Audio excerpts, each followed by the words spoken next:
Certaines professions ont une responsabilité particulièrement lourde dans la genèse et dans le développement des mutations de notre société. Compter parmi ces professions celle de thérapeute me paraît une évidence. Y inclure celle d'enseignant me semble également impératif. Ajoutons celle de gouvernant et nous réunissons la trilogie des 3 métiers impossibles selon Freud. Eh bien, j'ajouterais volontiers à cette trilogie une 4e profession qui, quotidiennement, pour ne pas dire à chaque instant, influe profondément sur les esprits de toutes les couches sociales. C'est la profession de journaliste. Lors de mes études, j'ai pour ainsi dire été biberonné par des vieux de la vieille aux fondamentaux du journalisme et surtout à l'éthique de cette profession.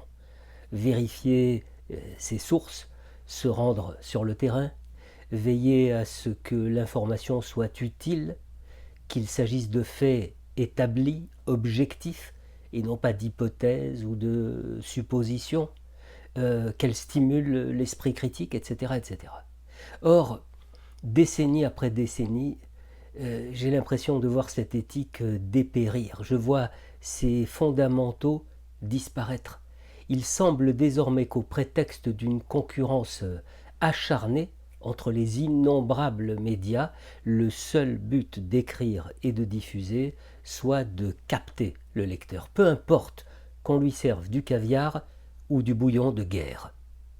Alors, si j'évoque une influence et donc une responsabilité de ces acteurs, c'est parce que chaque article, chaque ligne, chaque mot laisse une empreinte.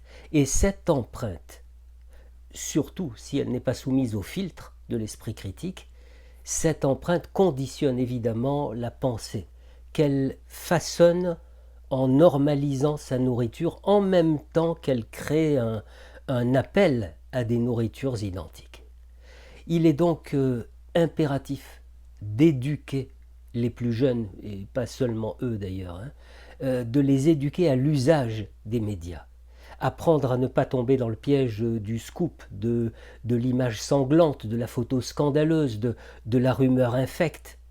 Apprendre à se méfier par-dessus tout de cette forme ignoble qu'est l'interrogation. L'interrogation qui sème le doute, qui génère de la confusion, qui conduit à des jugements à l'emporte-pièce, qui privilégient l'émotion et néglige la raison. Alors évidemment, même si j'évoque des comportements qui font objectivement tache d'huile dans le métier, il demeure des journalistes conscients du poids et de la portée des mots auxquels ils ont recours.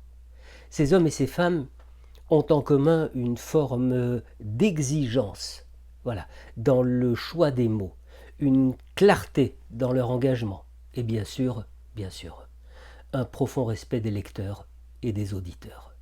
Ils partagent surtout une évidence, c'est que l'écriture, tout comme la parole, est une responsabilité.